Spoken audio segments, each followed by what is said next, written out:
Allah katında 2 damladan daha değerli damla yoktur. Allah yolunda dökülen kan damlası ve gecenin karanlığında yalnız Allah için dökülen gözyaşı damlası. Hazreti Zeynel Abidin Aleyhisselam. Şimdi de konuşmasını yapmak üzere Hacı Yahya Baba'nın kürsüye davet ediyoruz. Muhammed Ali Muhammed Salavat. Konuşmaz. Çünkü bize bugünler hoş gün değildir. Bugünler bizler için mübarek kılınmamıştır. Bugünler bize hüzündür.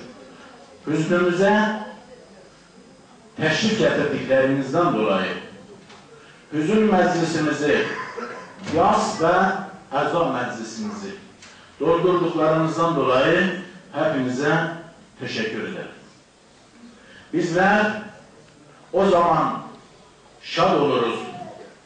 Bizler o zaman mübarek günler yaşarız ki Hüseyin ve Hüseyiniler mübarek gün yaşasın. Zeynep ve Zeynebiler mübarek gün yaşasın. Ama bugünler siyah giymelerimiz hüznümüzün bir alameti ve nişanesidir. Bugünler Hüseyin ve Hüseyinilerin şiddet karşısında olmaları, zalim Yezid'in zulmüne uğramaları bizi içten yaralamıştır. Evet, Şiiler, Kufeliler Hüseyin'i öldürmediler. Bu bir yanlış istilahtır. Bu bir yanlış anlamadır. Hüseyin'i öldürenler Yezid'dirler. Hüseyin'i öldürenler Muaviye'den ibarettir. Hüseyin'i öldüren Ömer İbni Sa'd, Hüseyin'i öldüren Şimr İbni Zilcuşenlerdir. Bunlar bazen bazı kendini bilmeyenler, cahil ve kaynaksız hareket eden bazı Müslüman kesiminden oluşan kişiler ortaya çıkarak gençlerimizi ve bilinci tam olmayan ilim bakımından kişilerimizi rencide etmektedirler. Şiiler Hüseyin'i öldürdüler, Hüseyin'e kendileri ağlamaktadırlar. Şiiler Ali Ekber'i öldürdüler, Ali Ekber ve kendileri ağlamaktadırlar. Bakın ne kadar cahilane sözler, bakın ne kadar yersiz sözler. Sizler Şiisiniz, Hüseyin'e can kurban derken onun yolunda hareket edersiniz.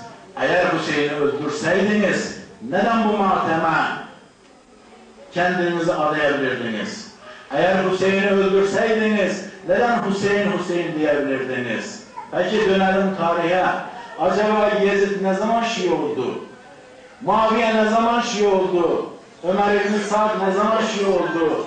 Şimr İbni Zilcuşen ne zaman Şii oldu? İmam Hüseyin'i öldüren Şiiler mi? Yoksa Yezid mi? Yezid'in Müslüman olduğu belli değildir. Muaviye ve Yezid ve onun safında olanlar saltanat talebiydiler. Onlar krallıklarını sürdürmekteydiler. Onlar Ümeyye oğullarının intikamını almak için yemin etmekteydiler. İmam Hüseyin Aleyhisselam'ın kesilen başını Yezid dizinin üzerine koymuş, elinde ufacık kılıç, feyzaran derler. Feyzaranla bunun dolaklarına vururken İmam Hüseyin'i alay ederdi ve derdi ki ey Beni Ümeyye, ey Ümeyye oğulları, kalkasınız bir göresiniz ki ben sizin düşmanlarınızdan nasıl intikam aldım. Bu Yezid nasıl peygamberin ümmeti olabilir? Bu Yezid, bu Muaviye nasıl peygamberin ümmeti olabilir? Nasıl Şia olabilir? Nasıl Sünni olabilir? Nasıl Müslüman olabilir?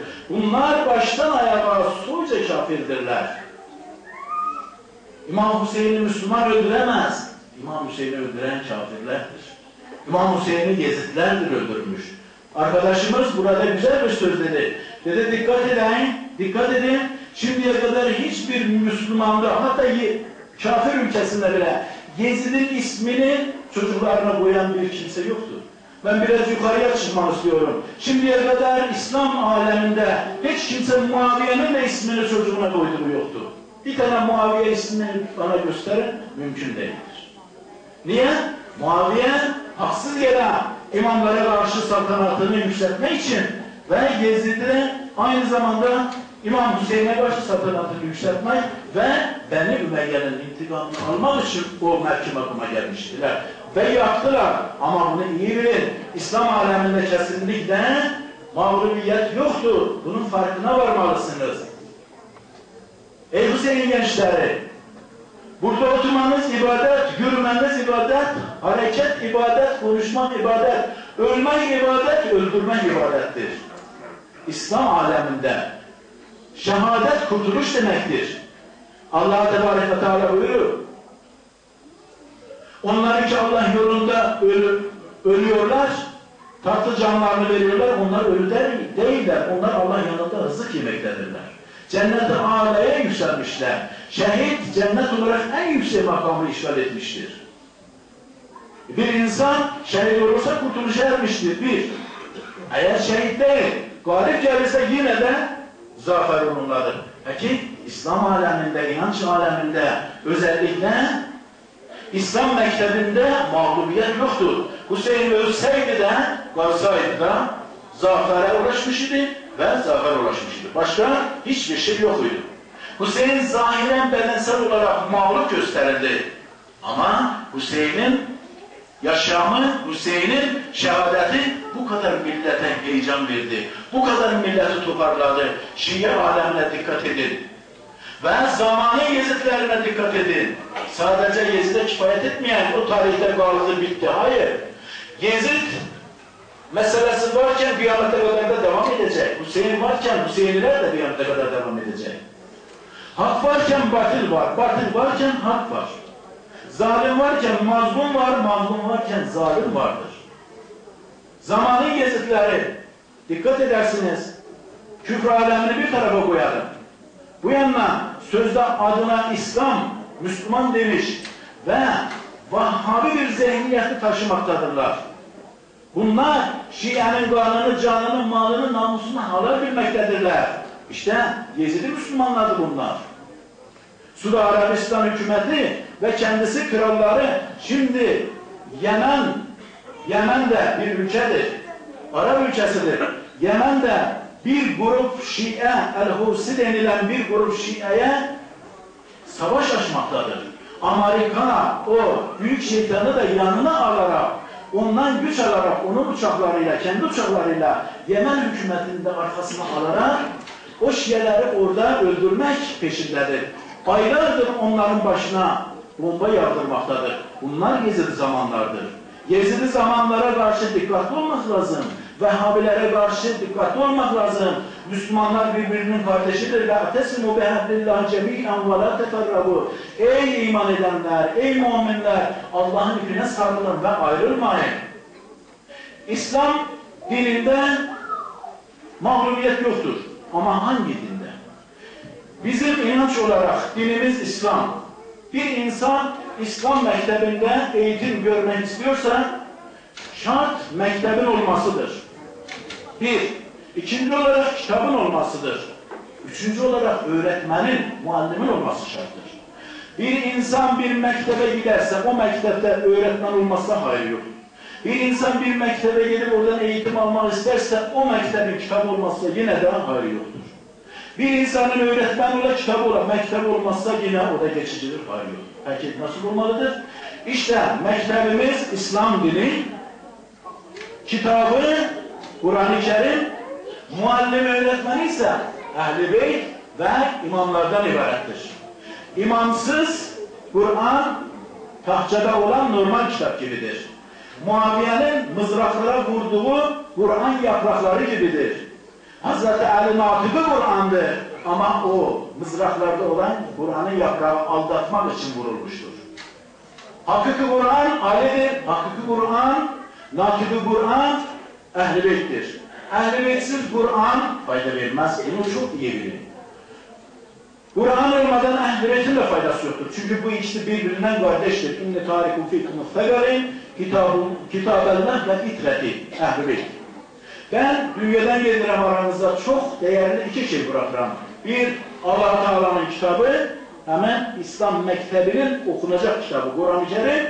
İkinci olarak onun muallimi öğretmeni Ehl-i Beyt'in. Bu ikisi kıyamete kadar birbirinden ayrılmayacaktır.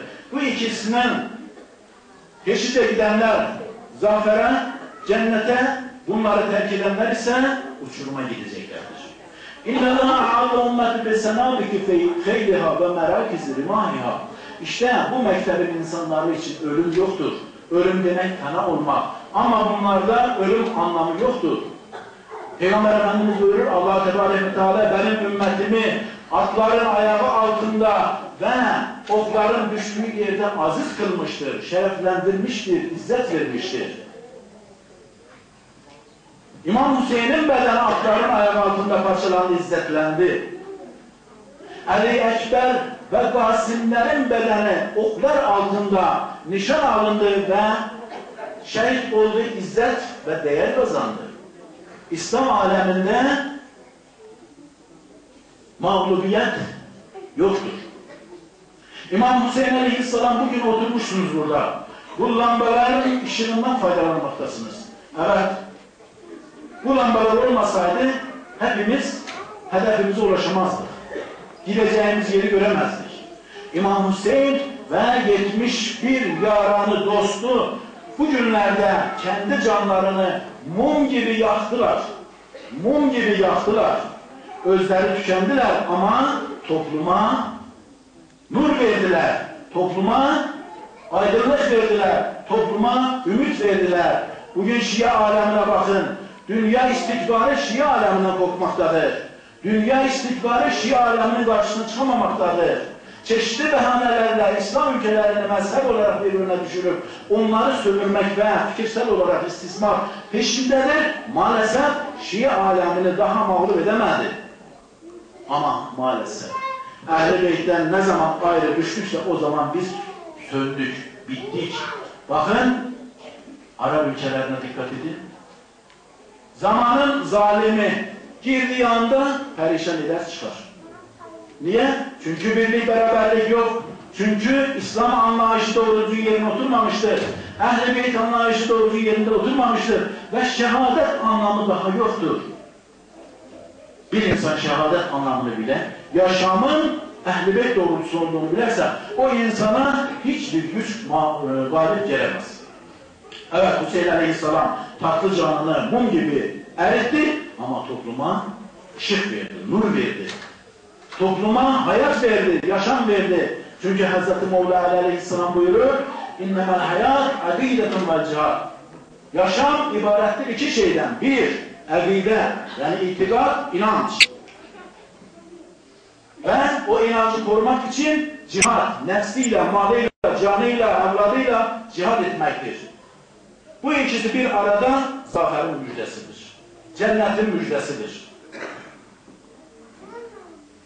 Hüseyin Aleyhisselam'ın kanı aktısa yere heder olmadı, bedefa gitmedi. O kanlar benzer bir buğda tanesine. Bir buğda tanesine benzer. Bir buğda tanesini yere ektiğinde, suyunu, havasını verdiğinde ne olur? 100 tane buğda meydana getirir. İmam Hüseyin ve Ali Ekberlerin de kanı aynen yere gittiyse öylece yerden yüzlerce, binlerce Hüseyinliler ortaya çıkardı. Ali Ekberler ortaya çıkardı. Ve dünya bundan hesap etmektedir.